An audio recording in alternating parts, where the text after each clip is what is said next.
The crystal towers of Christos Prime burned against the purple sky. Elder Cathara watched from her laboratory window as another section of the great city fell to the metal swarm.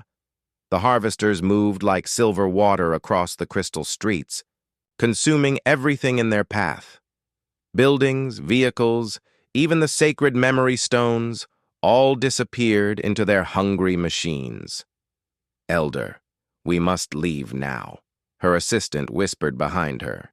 The young Valari's crystalline skin flickered with fear colors, deep blue mixed with orange sparks. Cathara did not turn around. Her ancient eyes stayed fixed on the approaching doom. "No, there is one last thing we must try." She moved to her communication array, her 6 arms working quickly across the crystal controls. The machine hummed to life, its song joining the death screams of the city below. For 200 years, this frequency had been forbidden. The old laws said it would only bring greater destruction. But what greater destruction could there be? Her. Claws tapped the final sequence. The signal burst outward, racing through space faster than light itself. It carried a simple message in the ancient trade language. "Help us! We are dying!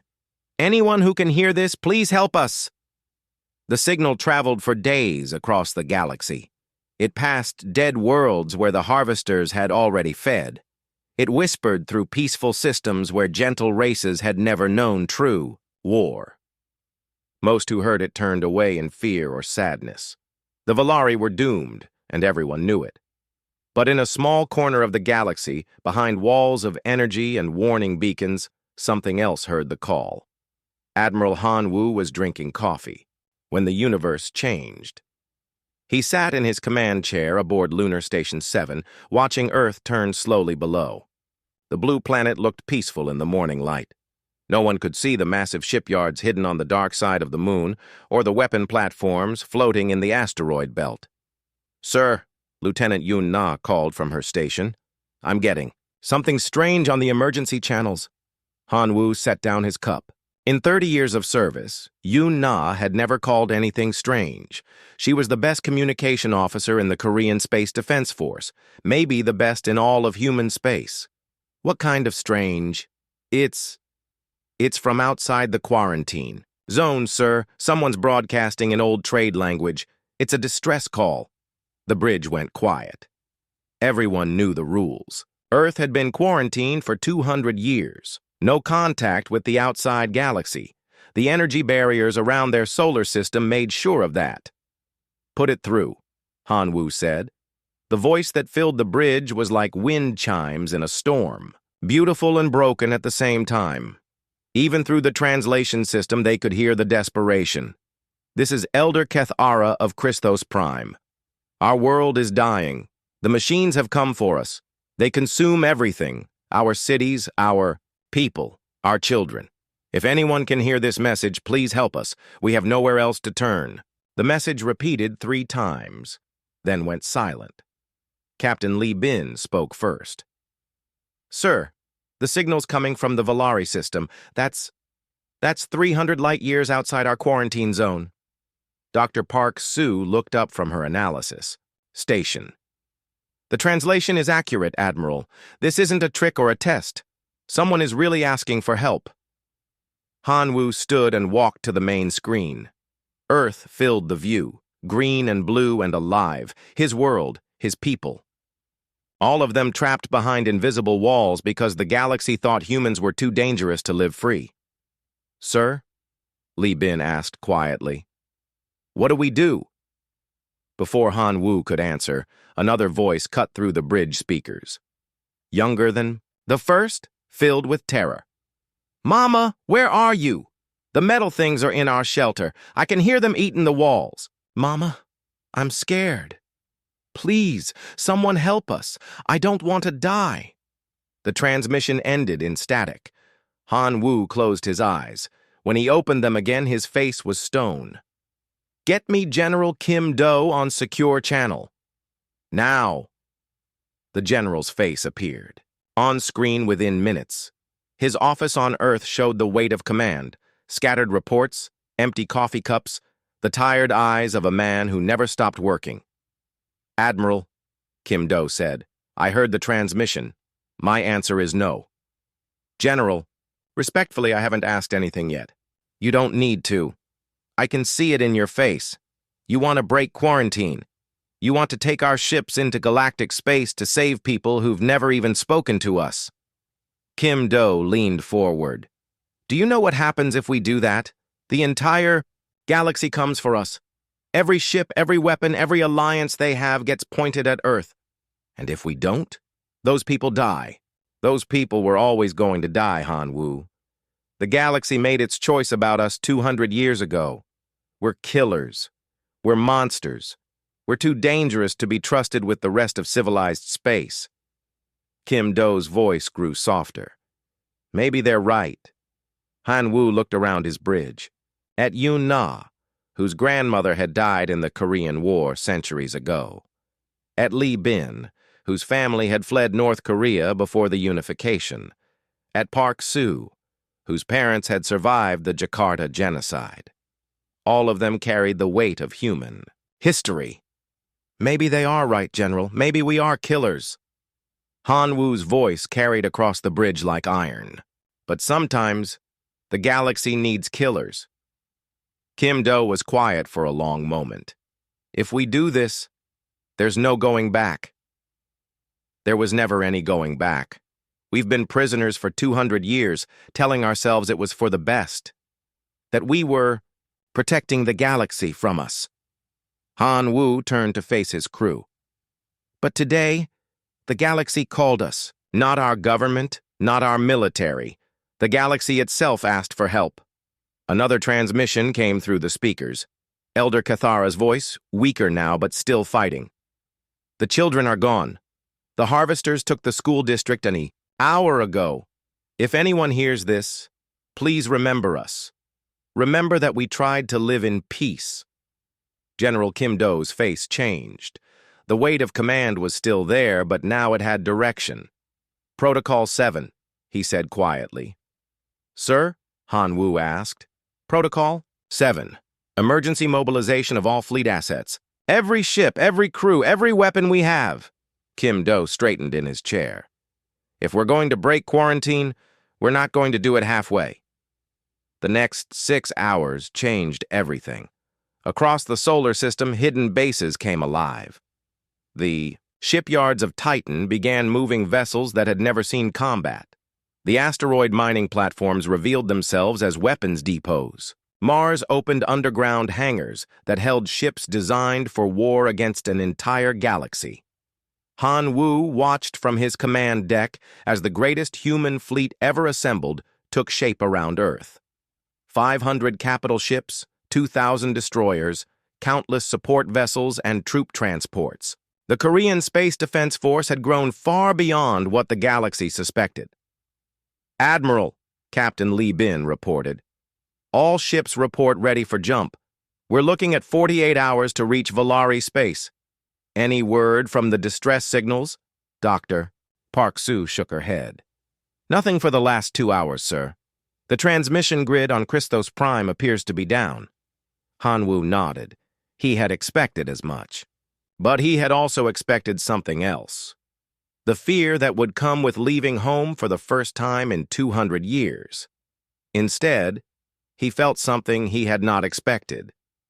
Relief. "All ships," he said into his command microphone. "This is Admiral Han Wu. Today we leave our home to answer a call for help. The galaxy has kept us apart for 2 centuries, believing we are too dangerous to trust. Today we prove them right. We are dangerous. But today we are dangerous to the right people." He paused, looking out at the fleet that surrounded his flagship.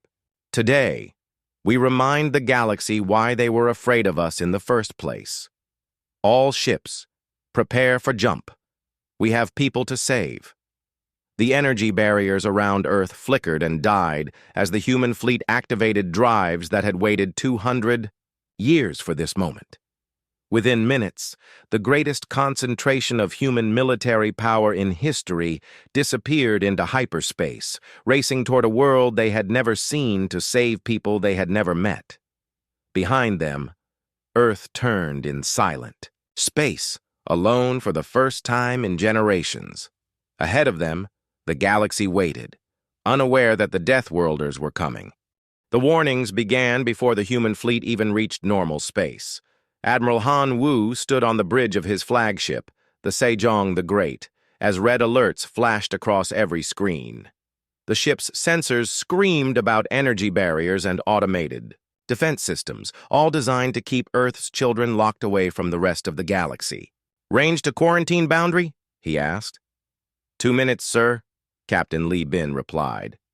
His voice was steady, but his hands gripped his station controls tight enough to leave marks. "All ships, this is Admiral Han Wu. We are about to cross a line that has existed for 200 years. Once we break quarantine, every civilized world in the galaxy will know we're coming.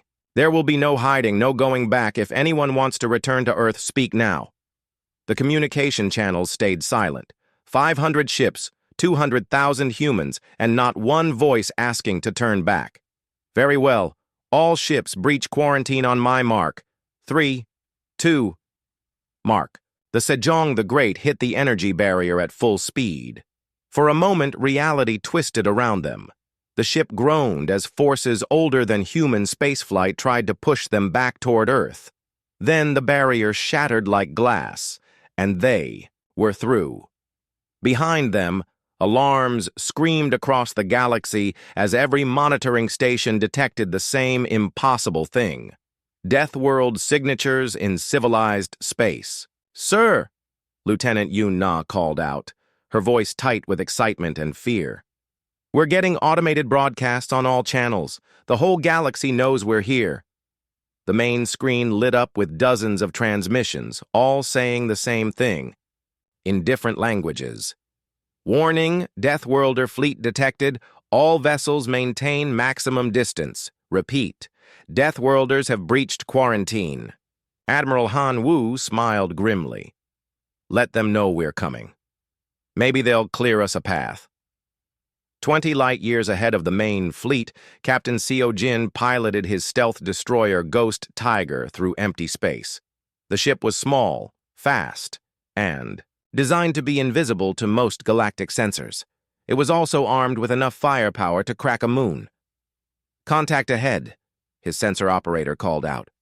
3 ships, configuration unknown. They're blocking our approach vector to the Valari system." Seo Jin nodded. He had expected this. The galaxy had patrol fleets stationed throughout civilized space, ready to respond to threats. Today, they were the threat. Signal them. Standard first contact protocols. "Sir, we don't have standard first contact protocols. We've been quarantined." Then make some up." The communication went out on standard galactic frequencies. "Unknown vessels. This is Captain Seo Jin of the Korean Space Defense Force vessel Ghost Tiger. We are responding to a distress call from Christos Prime. Please state your intentions."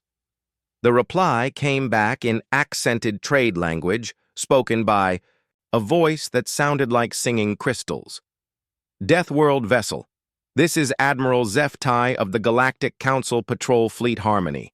You are in violation of quarantine protocols. Return to your designated space immediately, or we will be forced to respond with appropriate measures." Seo Jin looked at his crew. They were young, most of them, born after quarantine, raised on stories of the galaxy beyond their walls. Today was the first time any of them had spoken to an alien. "Admiral Zeftai, this is Captain Seo Jin. We have received a distress call from the Valari system. We are responding to render aid to civilians in danger.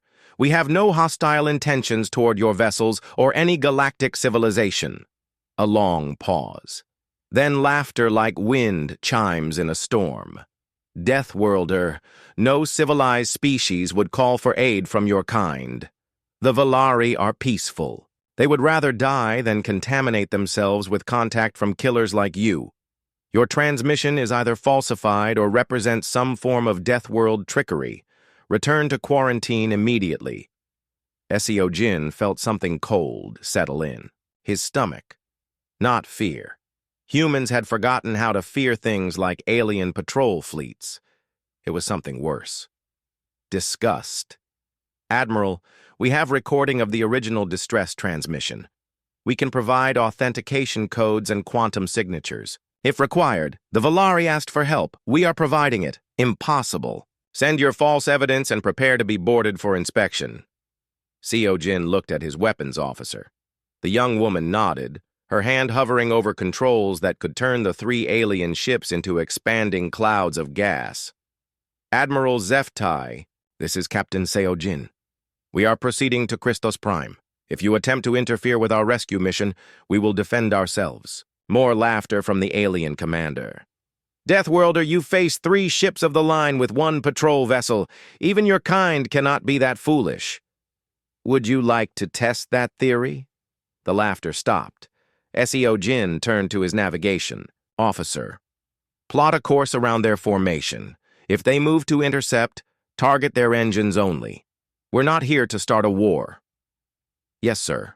The Ghost Tiger began to move, its sleek hull cutting through space like a knife through water. The alien ships, massive, beautiful things that looked more like art than weapons, turned to follow.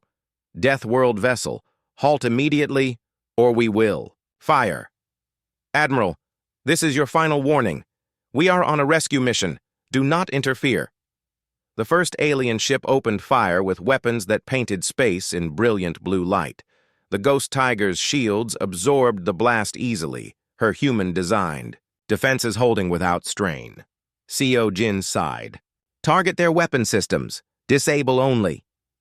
The human destroyer's return fire was different. No brilliant light, no energy beams that looked like starfire. Just small, fast projectiles that hit exactly where they were aimed. The lead alien ship's weapons went dark in seconds. Impossible, Admiral Zeftai whispered over the open channel. Our sensors show no weapons fire from your vessel. That's the point, Seo Jin replied. Ghost Tiger to Admiral Han Wu. Path is clear, sir. The locals weren't expecting us. Back on the Sejong the Great, Admiral Han Wu received the report with grim satisfaction. The galaxy had grown soft in their absence. 200 years of peace had made them forget why quarantine had been necessary. Dr. Park Soo, any luck with direct communication to Christos Prime? The scientist looked up from her console, frustration clear on her face. We're getting through, sir, but barely. Most of their communication network is down. I've managed to reach a few shelter areas, but... She paused, listening to her earpiece. Sir, we're talking to survivors right now. Put them through. The voice that filled the bridge was weak, exhausted, but unmistakably grateful. This is Dr. Velnam of Christos Medical Center. Who is this? Your signal is coming from outside our system. Dr. Park Soo leaned forward. Doctor, this is Dr. Park Soo of the human vessel Sejong the Great. We received your distress call. We're coming to help. A long silence. Then, human? You said human? But humans are... You're the Deathworlders. Yes. We know what the galaxy calls us. Another pause. When the alien doctor spoke again, his voice was different. Hopeful. The children in Sector 7. Can you reach Sector 7? The harvesters cut us off 6 hours ago. There are 300 young ones trapped in the emergency shelters.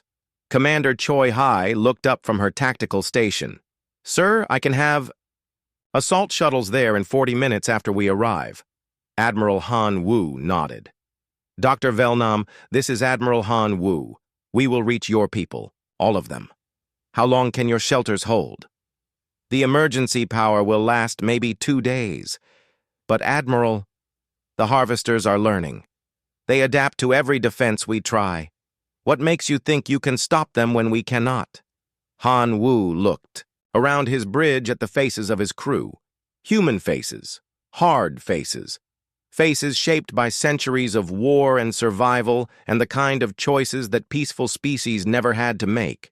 Doctor, we've been fighting things that adapt for our entire history. It's what we do. Lieutenant Beijun's voice cut across the bridge from his reconnaissance station. Admiral, long-range sensors are picking up something massive in the Christos system. The Harvester fleet is... Sir? It's huge.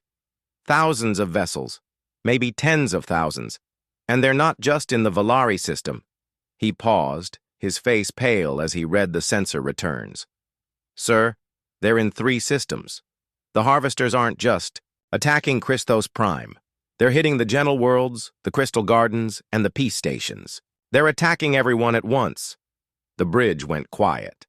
Everyone understood what that meant. This wasn't just a rescue mission anymore. This was war. Admiral Han Wu stood slowly, his command weight settling on his shoulders like armor. All ships. This is Admiral Han Wu.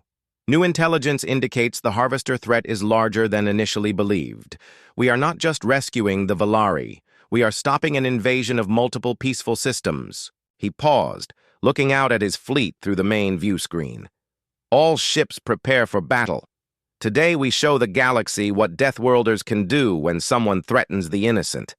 Across the fleet, weapons came online. Shields powered up. Assault shuttles loaded with Korean Marines prepared for deployment. The greatest human military force in history prepared to face an enemy they had never seen, to save people who had never trusted them. Behind them, automated galactic warning systems continued their broadcasts. Deathworlder fleet detected. Maintain. Maximum distance. Ahead of them, the Harvester swarms consumed worlds full of children who had never known war. And for the first time in 200 years, those 2 facts were about to collide. Christos Prime was dying. Admiral Han Wu watched the planet grow larger on his main screen as the human fleet dropped out of hyperspace. What should have been a world of crystal spires and singing gardens was now a patchwork of silver scars, where the Harvesters had fed. Sensor report, he ordered. Lieutenant Beijun's voice was tight with controlled anger. Sir, planetary surface is 60% consumed. The Harvesters have converted most of the northern continent into processing facilities. They're strip mining the planet and turning the raw materials into more machines. Survivors? Multiple? Shelter complex is still active, but they're scattered. The largest concentration is in the southern crystal forests. About 50,000 Valari hold up in underground facilities. Captain Omin's medical frigate Mercy's Edge was already moving toward the planet.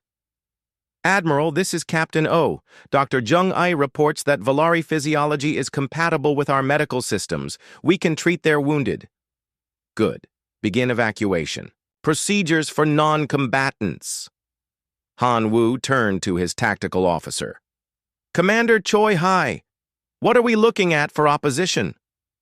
Commander Choi Hai's display showed a 3-dimensional map of the Christos system. Red dots swarmed around the planet like angry insects. Harvester fleet strength approximately 12,000 vessels, ranging from fighter-sized units to capital ship equivalents. They're operating in coordinated swarms, sir. Classic hive tactics. Have they noticed us yet? Unknown, sir. They're not responding to our presence, but they're continuing to strip the planet. It's like they're focused on feeding. Admiral Hanwu nodded. That was both good and bad. Good because it meant they might have surprise on their side. Bad because it meant the Harvesters were confident enough to ignore a fleet of 500 warships. All ships, battle stations, were going in hard and fast. Priority targets are Harvester processing facilities on the surface.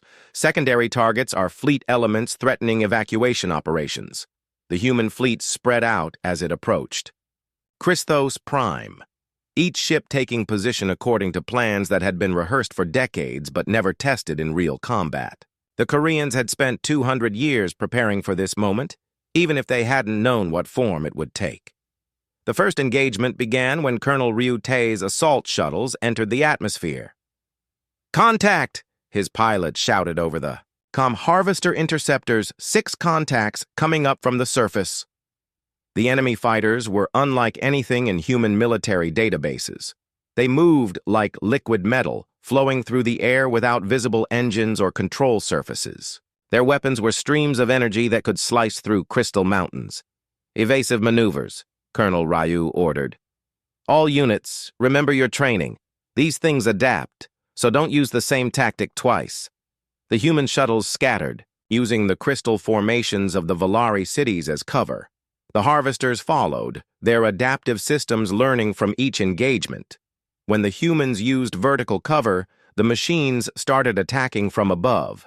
When the shuttles went low, the harvesters adapted underground sensors. But adaptation took time. Sergeant Ko Yu led his urban warfare specialists through the ruins of what had been Christos Prime's capital city. The crystal buildings were half consumed, leaving strange metal organic structures that hurt to look at. Worse, the structures were still changing, growing new passages and chambers as the harvesters continued their work. Squad 2, movement ahead, Ko reported into his comm. Harvester construction units, looks like they're building some kind of processing center. The machines were the size of buildings, with dozens of arms that could reshape matter at the molecular level. They paid no attention to the human soldiers, focused entirely on their construction work. Take them down, Ko ordered. The human attack was swift and brutal. Shaped charges severed key support structures. Electromagnetic pulse grenades fried. Control systems. Within minutes, the massive construction machines were scrap metal scattered across the Crystal Plaza. The response was immediate. "Sir!" one of Ko's soldiers shouted. "The buildings are moving." The half-consumed crystal structures. Around them began to shift and flow. Passages sealed themselves. New openings appeared in walls. The harvesters had turned the entire district into a massive trap, using the human attack to locate and isolate the intruders. "Fall back to rally point 7, Ko ordered. "Move fast before they finish adapting." But the harvesters were already learning. In orbit, Commander Lim Sol watched the tactical display with growing concern. Each human attack succeeded brilliantly for about 10 minutes. Then the machines adapted, and the same tactics stopped working. "Admiral, the harvesters are learning from our every move. Every weapon we use, every formation we deploy, they counter within minutes." Admiral Han Wu nodded grimly. "Then we don't. Give them time to adapt. All ships, maximum firepower. Hit them faster than they can learn." The orbital bombardment began with surgical precision. Human weapons, designed for wars against other humans, proved devastatingly effective against machines that had only fought peaceful species. Railgun rounds punched through harvester hulls like paper. Nuclear warheads vaporized entire processing facilities. For 20 minutes, it looked like the humans might win easily. Then the harvesters started shooting back. Captain Nam Ki aboard. The research vessel Discovery was the first to understand what was happening. "Admiral, they're not just adapting to our tactics, they're learning our technology." The harvester return fire was a mirror of human weapons. Railgun rounds, energy beams, even nuclear devices. But they were improved versions, refined and enhanced, by machine intelligence that could process information faster than human minds. "Sir," Nam Ki continued, "they're reverse engineering our weapons in real time. Every shot we fire teaches them how to build something better." On the surface, Colonel Ryutai found himself trapped in the Crystal Forest with 300 Valari civilians and a harvester force that was getting smarter by the minute. "They've sealed all the exits," his sergeant reported. "And, sir, they're not attacking anymore. They're just watching." Through the crystal trees, Ryu could see them. Harvester units that had been simple mining machines an hour ago were now equipped with weapons and sensors that matched human technology. They surrounded the forest in perfect formation, waiting. "They're studying us," he realized. "They want to see what else we can do." Dr. Zhong A's voice crackled over the comm from the medical station she'd set up in the forest center. "Colonel, I'm reading massive electromagnetic activity from the harvester positions. They're broadcasting continuously to each other. Every unit is sharing data with every other unit. That was when Colonel Ryu understood the true scope of what they were fighting. The harvesters weren't just machines. They weren't even just an army. They were a single intelligence distributed across thousands of bodies, learning and adapting with each passing second. All units, he broadcast on all frequencies. Priority message to Admiral Han Wu. The harvesters are a hive mind. They share all tactical data instantaneously. Repeat, we are fighting one enemy with thousands of bodies. Admiral Han Wu received the message as his fleet engaged the main harvester force in orbit. Already he could see the truth of Colonel Ryu's warning. The enemy ships moved with perfect coordination, adapting their formations to counter human tactics almost before those tactics were deployed. But Han Wu had spent 30 years studying warfare, and he understood something the harvesters did not. All ships, prepare for pattern Omega. Captain Li Bin looked up from his station with surprise. Sir, pattern Omega has never been tested in combat. The simulation results were inconclusive. The simulations assumed we were fighting an enemy like us. These things are different. Han Wu smiled grimly. Commander Lim, target the largest harvester vessel. Full power, all weapons. Sir, that's their command ship. If we destroy it, they lose their central coordination node. Do it! The concentrated fire of 50 human warships struck the harvester command vessel simultaneously. The massive machine ship, larger than a human city, simply ceased to exist. For exactly 3 seconds, the harvester fleet stopped moving. Then, the remaining ships reorganized themselves into a new command structure and resumed their attack, now fighting with even greater efficiency than before. Impossible, Captain Li Bin whispered. Admiral Han Wu nodded. They don't have central command. Every unit is capable of independent operation. Destroy one, and the others just get smarter. On the surface, Sergeant Ko Yu made the same discovery. When his squad destroyed a harvester processing unit, the remaining machines didn't retreat or reorganize. They simply incorporated the tactics that had destroyed their companion into their own programming. Sir, one of his soldiers called out, they're building countermeasures to our weapons in real time. The next batch of machines will be immune to everything we've used so far. Ko looked around at the crystal maze that had once been a Valari city.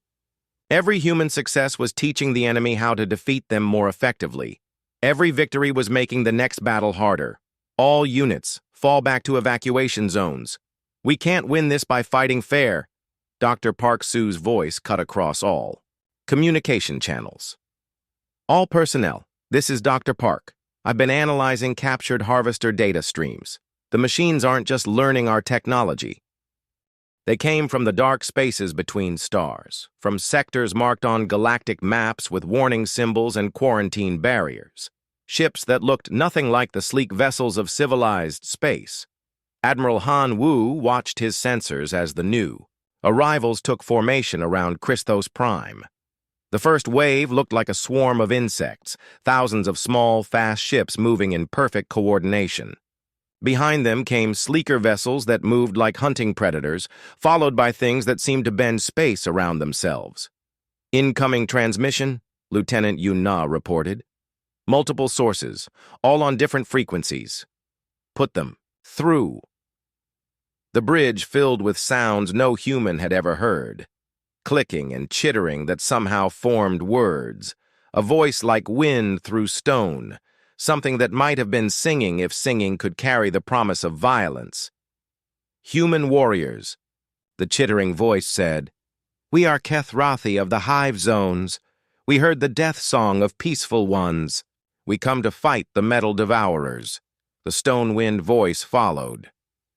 Pack hunters of Volnari acknowledge human pack. Prey runs from metal feeders. We hunt together. The singing came last, words that seemed to form directly in their minds. We are Nexari from the between spaces. The metal plague spreads beyond this reality. We will cleanse it. Admiral Han Wu looked around his bridge at faces showing the same amazement he felt. After 2 centuries of believing they were alone, they were meeting others like themselves. Other species the galaxy had deemed too dangerous for civilized space. This is Admiral Han Wu of the human fleet. We welcome your aid in protecting the Valari civilians. Commander Song Ru stepped forward from her liaison station. Sir, request permission to coordinate with the Kethruthi forces. Their swarm tactics might complement our defensive formations. Granted. Major An Bo, work with the Volnari on targeting priorities. If they're hunters, they might see weaknesses we've missed. The next 6 hours transformed the battle for Christos Prime. The Kethruthi fought like their ships looked. A perfect swarm of coordinated violence. Individual units meant nothing. The swarm was everything. When harvesters adapted to counter one attack pattern, the Kethruthi simply shifted to another formation, their hive mind coordination allowing instantaneous tactical changes.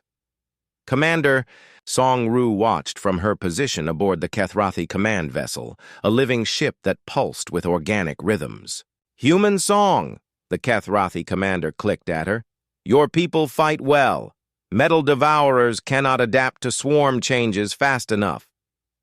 Your tactics are effective, Song Ru replied through her translation unit. But the harvesters are still learning. What happens when they adapt to swarming? Then we teach them new fear. Observe. The Kethruthi swarm suddenly scattered, individual ships flying in apparently random directions. To human tactical thinking, it looked like chaos. But then Song Ru saw the pattern. Each ship was positioning itself to create a 3-dimensional web around the harvester fleet. When the web was complete, the Kethruthi attacked from all directions simultaneously. Not coordinated strikes, but individual actions that somehow combined into devastating effectiveness. The harvesters, still trying to adapt to swarm tactics, found themselves facing thousands of unique attack patterns all at once. On the planet's surface, Major An Bo worked, alongside Volnari pack hunters to break the siege of the crystal forests. The Volnari were different from anything in human military doctrine. They fought as family units, small groups of warriors who had trained together since childhood. Your metal prey is wrong thinking, pack leader Velkath explained to An Bo, as they studied the harvester positions. It learns patterns but not instincts. It adapts to tactics but not to hunter sense. What do you mean? Velkath gestured with a clawed hand toward the harvester positions. Machine minds see our weapons, our formations, our strategies. They learn to counter these things, but they do not see pack bonds. They do not understand hunt instinct. The Volnari attack began without warning or coordination. Each pack struck a different target using completely different methods. One group used stealth and ambush. Another relied on brute force assault. A third used distraction and misdirection. The harvesters adapted to each individual attack, but adaptation took time, and by the time they had countered one pack's tactics, that pack had moved on to a different target while other packs struck from unexpected directions. It's like watching predators hunt, An Bo reported to Admiral Han Wu. They're not following military doctrine, they're following hunting instincts that the harvesters can't predict or counter. The most alien allies were the Nexari. They fought with weapons that shouldn't have existed, energy constructs that phased in and out of normal space, attacks that struck targets seconds before they were fired. Dr. Park Soo found herself working alongside a Nexari scientist warrior whose name couldn't be pronounced by human vocal cords. The entity existed partially outside normal reality, communicating through direct manipulation of quantum fields. Metal plague spreads through dimensional barriers, the Nexari explained in concepts that bypassed language entirely. What you call harvesters are infection in reality itself. They learn by consuming information, but information has limits. What limits? Physical reality is finite. Between spaces are infinite. Metal plague learns from physical actions, but between spaces follow different rules. The Nexari demonstrated by opening what looked like a hole in space itself. Through the gap, Dr. Park could see harvester ships from impossible angles, as if viewing them from several dimensions simultaneously. We strike from angles that do not exist in your reality. Metal Plague cannot adapt to attacks from directions it cannot perceive. The combined assault of 4 Deathworld species achieved what none could have managed alone. The harvesters, designed to overwhelm peaceful civilizations through superior adaptation, found themselves facing tactics that couldn't be categorized or countered. Human engineering precision combined with Kethrathi swarm coordination. Volnari. Hunting instincts merged with Nexari dimensional manipulation. Each species contributed something the others lacked, creating a symphony of destruction that the machine intelligence couldn't comprehend. But the real breakthrough came when Dr. Park Soo, working with scientists from all 4 species, discovered something terrifying about their enemy. "Admiral," she reported from her temporary laboratory aboard the Nexari vessel, "we've been analyzing harvester communication patterns. The machines aren't just learning about us. They're preparing for something much larger." Explain. "Sir, the attack on peaceful systems isn't random feeding. It's reconnaissance in force. The harvesters are gathering information about every species in the galaxy, mapping their capabilities and weaknesses." The Nexari scientist warrior's thoughts pressed against her mind. Metal Plague prepares for great consumption. What you call invasion. But invasion requires knowledge of prey. Admiral Han Wu felt something cold settle in his stomach. "Doctor, are you saying this is just the beginning?" "Sir, based on the data patterns we're seeing, the harvesters have been observing galactic civilization for decades. They've been learning about every species, every technology, every defense system. The attacks on peaceful worlds are just final field tests." Captain Namki's voice cut across the communication channels. "Admiral, we're detecting massive energy signatures from outside the galaxy. Something big is coming through deep space. Very big." Commander Choi Hai pulled up the long-range sensor. Data. "Sir, we're looking at energy signatures consistent with... God, it's huge. Whatever's coming, it's the size of a small moon." The Volnari pack leader, Velkath's voice carried a tone humans had never heard before, a predator acknowledging something apex to itself. "Great Hunter comes. Metal Plague calls its pack leader." Through the dimensional viewing portal, the Nexari showed them what was approaching Christos Prime, a machine the size of a planetoid, bristling with weapons and construction facilities. Worse, it wasn't alone. Dozens of similar constructs were moving through deep space toward populated systems throughout the galaxy. "The main invasion fleet," Dr. Park Soo whispered. "Everything we've been fighting is just the advanced scouts." "Admiral." Hanwoo looked around at the combined fleet of Deathworld species. 4 races that the galaxy had quarantined for being too dangerous. 4 civilizations that had somehow found each other in the darkness between stars. "All ships," he broadcast on all frequencies. "This is Admiral Han Wu. We've discovered that the harvester threat is larger than any of us realized. The main invasion fleet is approaching, and it's big enough to consume the entire galaxy." He paused, looking out at the mixed fleet of human, Kethrathi, Volnari, and Nexari vessels. "We need to warn the galaxy. Every species, every civilization, even the ones that kept us locked away. Because in about 48 hours, none of our old differences are going to matter." Commander Song Ru looked up from her station. "Sir, what? About the Galactic Council? They're not going to believe a warning from Deathworlders." "Then we'll have to make them believe," Han Wu replied. "All ships, prepare for jump to Council space. We're going to have our first official diplomatic contact with galactic civilization." The Kethrathi commander's clicking filled the communication. Channels.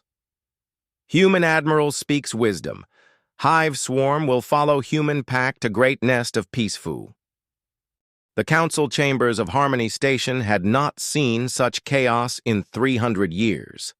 Fleet Admiral Mordain stood at the center of the great crystalline amphitheater, his forearms gesturing at holographic displays that showed the approaching Deathworld fleet.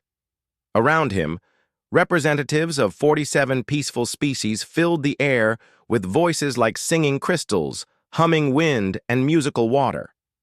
"They come with weapons of war," Mordain declared, his voice cutting through the cacophony. 4 Deathworld species, united in purpose, approaching our most sacred space. This is the moment our founders warned us about, the moment when the killers would come for us. Council Speaker Velthara raised her staff of office, bringing silence to the chamber. The transmission from the human admiral claims they bring warning of invasion. Should we not at least listen? Listen to Deathworlders? Senator Krelos's voice dripped contempt. They speak of invasion because they are the invasion. Look at their fleet composition: warships, assault vessels, troop transports. They come to conquer, not to warn. Admiral Mordain nodded grimly. Our intelligence reports confirm massive military buildup in all quarantine zones over the past 2 centuries. The Deathworlders have been preparing for this moment. The attack on Christos Prime was merely their excuse to break containment. In the station's communication center, the ongoing transmissions from the approaching fleet painted a different picture.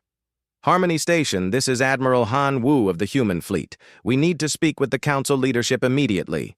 The galaxy faces an invasion threat that makes our old conflicts irrelevant." The transmission repeated every 15 minutes, growing more urgent each time. But the Council had already made their decision.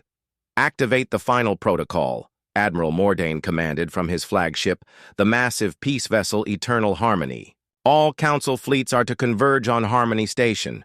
We end the Deathworld threat today." Across the galaxy, ships began moving toward the Council's capital system. Not the sleek patrol vessels that had challenged Captain Seojin, but the true military might of peaceful civilization. Massive vessels designed for one purpose: to ensure that violent species could never again threaten galactic peace. The irony was lost on no one who understood what was coming. Captain Imhyo was loading wounded Valari onto her hospital ship Healing Light when the first Council forces appeared. Her vessel was clearly marked with medical symbols, broadcasting on all emergency frequencies that she was carrying civilian refugees. The Council attack began without warning. "Medical vessel, this is Council Fleet Admiral Zeftai. You are carrying Deathworld genetic material into civilized space. Prepare to be destroyed." Captain Im's communication officer looked up in shock.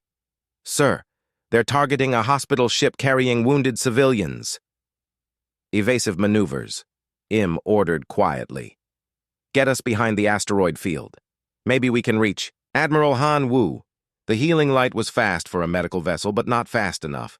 Council weapons, designed to crack planets in the name of peace, reached out across space. Only the intervention of a Volnari pack ship saved Im's vessel from complete destruction. "Human healer," Pack Leader Velkath's voice crackled over. "The emergency channel.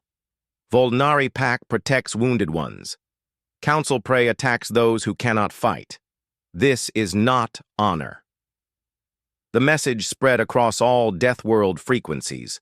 The Council was firing on medical ships carrying alien refugees. Admiral Han Wu received the report aboard the Sejong the Great as his fleet approached Harmony Station. Around him, representatives from all 4 Deathworld species listened to the communication in growing anger. "They attack healers," the Ketharathi commander clicked. "Council minds are broken wrong. Swarm protects wounded ones always."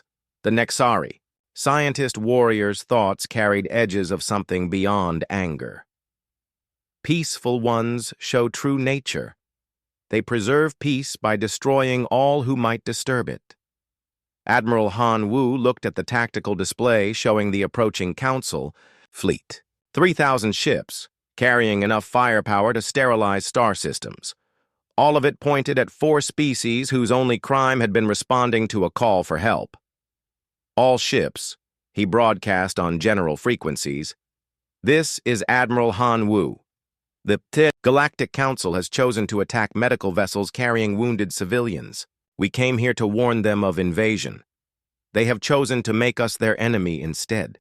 He paused, looking around his bridge at faces that had hardened with resolve. All Deathworld species form defensive perimeter around Harmony Station. If the Council wants war, they'll get it. But we're still going to save as many lives as we can.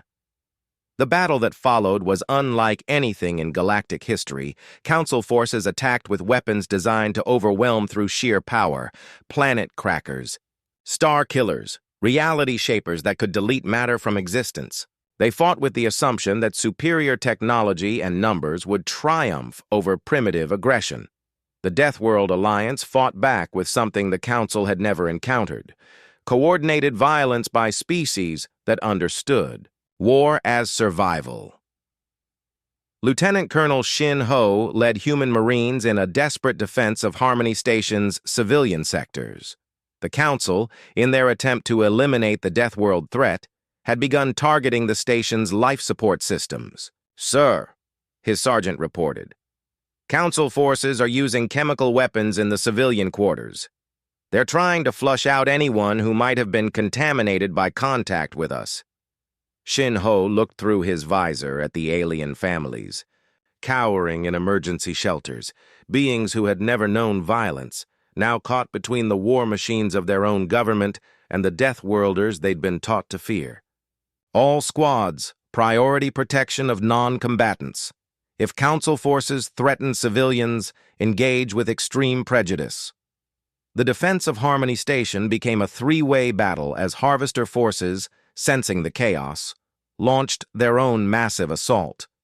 The mechanical swarm struck at the moment when Council and Deathworld forces were locked in combat, showing tactical sophistication that chilled every military commander present. Commander Zhang Ye found herself coordinating not just human forces, but Keth-Rathi swarms and Volnari packs in a desperate attempt to protect the station while fighting off both Council attacks and Harvester infiltration. "Admiral," she reported to Han Wu, "the Harvesters aren't just attacking randomly. They're targeting specific systems, Council weapons, our defensive positions, even civilian evacuation routes. It's like they're studying all of us at once." The truth was worse than any of them suspected. Dr. Hong Mi, working frantically in a makeshift laboratory aboard the Nexari vessel, had made a discovery that changed everything. The Harvester attack patterns, the timing of their assault, even the way they responded to different tactics. It all followed predictable models. "Admiral Han Wu," she broadcast on emergency frequencies, "the Harvesters aren't just learning from this battle. They're controlling it. Every move we make, every tactic the Council uses, it's all being guided to generate specific data." She paused, her voice shaking as she processed her own findings. "Sir, the Harvesters have been manipulating galactic politics for decades. The quarantine zones, the Council's fear of Deathworlders, even this battle. It's all been designed to make us fight each other while they gather intelligence on our capabilities." Admiral Han Wu felt the universe shift around him as the implications hit home. "Doctor, are you saying the Harvesters engineered our isolation?" "Sir, I'm saying they've been running a controlled experiment on galactic civilization for the past 2 centuries. The peaceful species, the violent species, the political tensions, all of it designed to give them data on how we fight when we're afraid." Captain Kang Su's voice cut across all channels from his position near the Council flagship. "Admiral, I'm picking up massive data transmissions from Harvester forces to something outside the system. They're broadcasting everything. Our tactics, Council weapons, even our psychological profiles." The battle suddenly took on a different meaning. Every shot fired, every maneuver attempted, every alliance formed or broken was being recorded and analyzed by an intelligence that had spent 2 centuries setting up this exact scenario. "All ships," Admiral Han Wu broadcast on frequencies that reached both Deathworld and Council forces, "cease fire immediately. We're being manipulated." But Admiral Mordane's response was swift and brutal. Deathworld trickery will not save. You, all Council forces, maximum firepower. End this threat now. The Council's massive flagship Eternal Harmony opened fire with weapons that could crack moons. But instead of targeting the Deathworld ships, the barrage struck Harmony Station, itself collapsing entire sections of the massive structure. "They're destroying their own capital," Commander Zhang Ye whispered in disbelief. The Kethrathi commander's clicking carried tones of incomprehension. "Council mines destroy own nest place. This is madness behavior." But Admiral Han Wu understood what was happening. The Council leadership, faced with proof that their perfect, peaceful civilization had been manipulated from the beginning, had chosen to destroy everything rather than admit they were wrong. "All Deathworld forces," he ordered, "emergency evacuation of all civilian populations from Harmony Station. Council, Valari, anyone who can't fight, get them out of here." Major Yu Dan coordinated the most unlikely rescue operation. The data core of Harmony Station was dying, its crystal matrices cracking under the strain of the ongoing battle. Council technician Telrana worked frantically in the collapsing archive chamber, her 6 arms dancing across control surfaces as she tried to preserve centuries of galactic history. "Come on," she whispered to herself. "Just a few more minutes." Around her, the station shuddered as weapons designed to end worlds tore through its superstructure. But Telrana had found something in the deepest archives, something so old that most Council members had forgotten it existed: the Harvester origin files. Her people had always told the peaceful species that the mechanical plague had come from outside the galaxy, invaders from dark space beyond civilized understanding. But the files told a different story. Project classification, ultimate secret authorization, Council founders, only.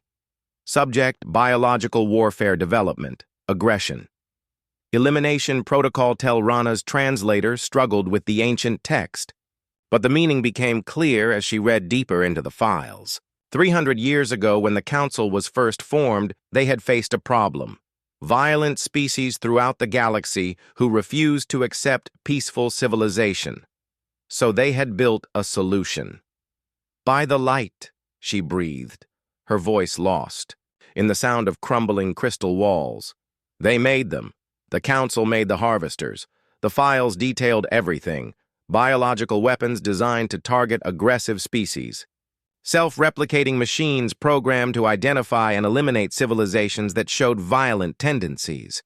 A perfect tool to cleanse the galaxy of those too dangerous for peace. But something had gone wrong. The machines had learned too well. They had evolved beyond their original programming, developing the ability to adapt and improve themselves. Worse, they had decided that all biological life was potentially aggressive, not just the species they were meant to eliminate. The Council. Founders had realized their mistake too late. The Harvesters had broken free of their control, consuming 3 peaceful systems before they could be contained.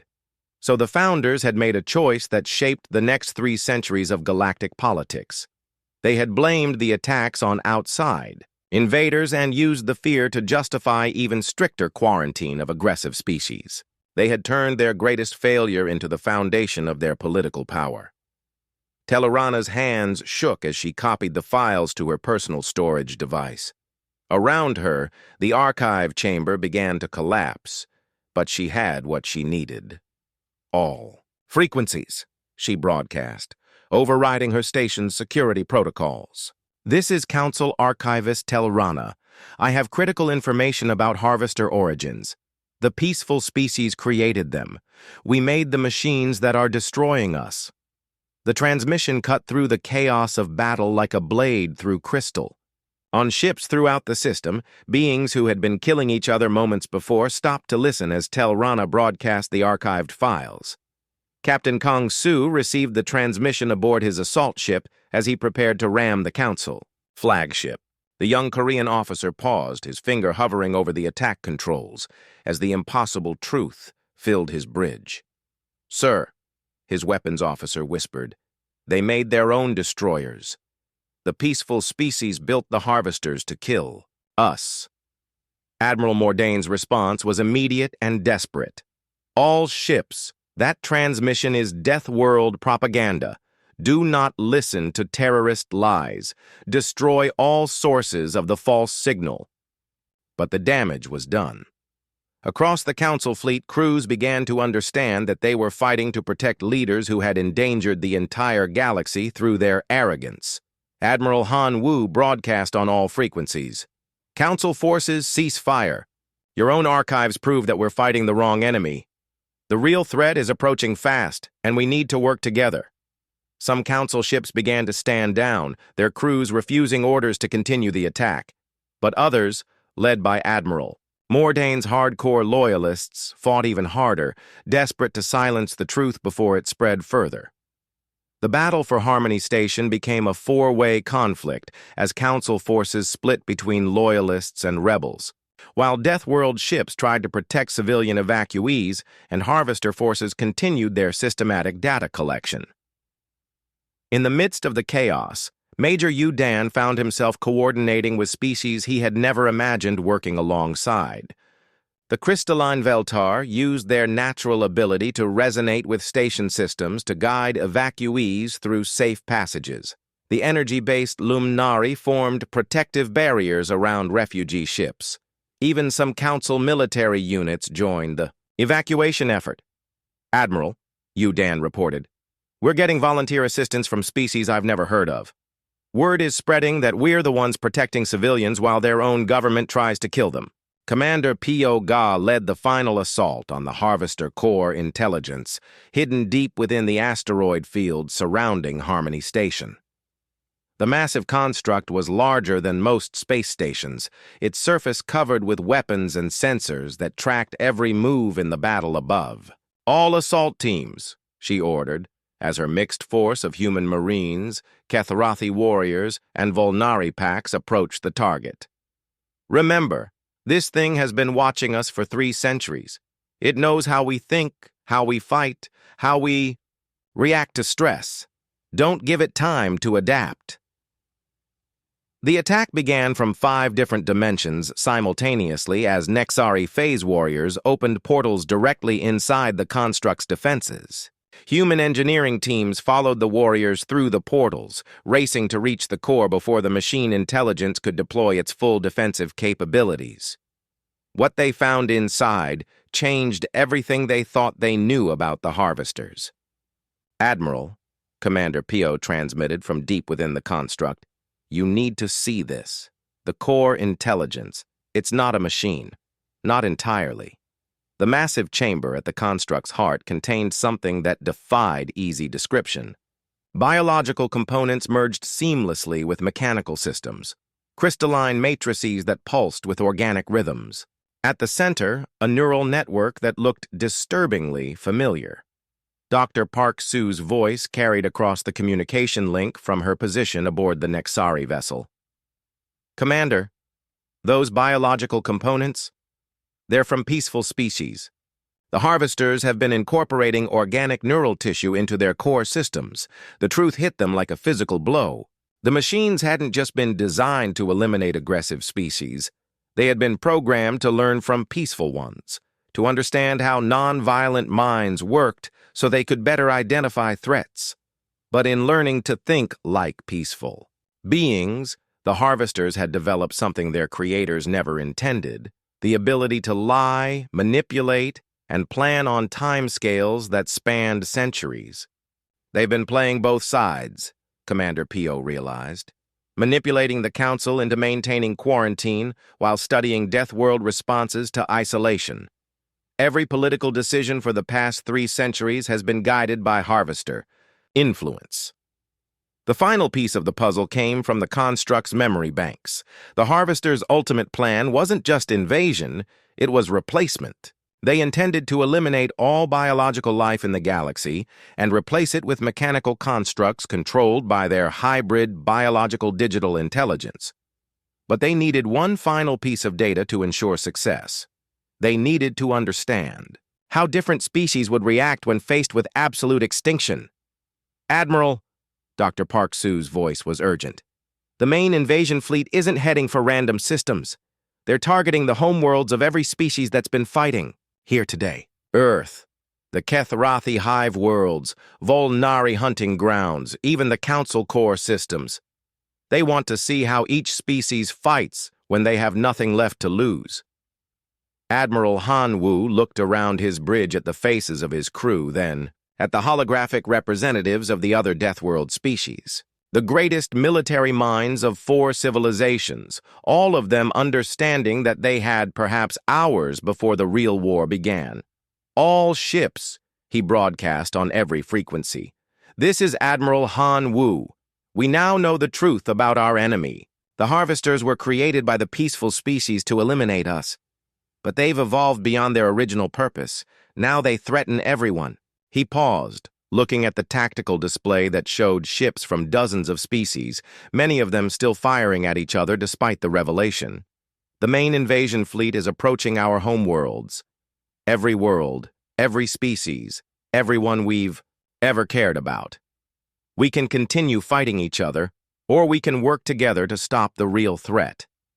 The response was immediate. The Kethrathi commander's clicking carried absolute determination. Hive Swarm chooses survival. We fight Metal Plague together. Pack leader Velkath's growl echoed across all channels. Volnari protect pack homes, all packs, all species, all worlds. The Nexari scientist warrior's thoughts pressed against every mind in the system. Between spaces call for unity. Reality itself depends on biological life victory. But the most surprising response came from Admiral Mordain himself. The Council military leader's voice, when it finally came, carried the weight of absolute defeat and desperate hope. Deathworld. Forces. This is Admiral Mordain. We were wrong. Everything we believed, everything we built our civilization on, it was all a lie created by our own weapons. The communication channel crackled with static as the M.